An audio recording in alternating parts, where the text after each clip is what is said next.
na ang araw para sa kanyang pangarap.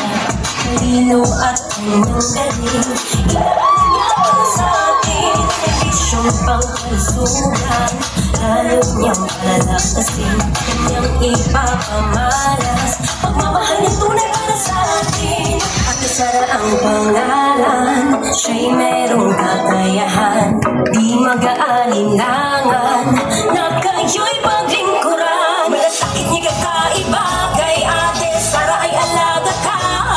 Totoo ang pinadarama kay Ate Sara. Base kanyang sasaya, pagkat si Ate Sara ay nandito na. Sa kalusugan niya'y magmamamba, si Ate Sara ay nandito na. Paglilingkod niya para sa inyo, pag-asa at pagbabago, serbisyong para sa puso.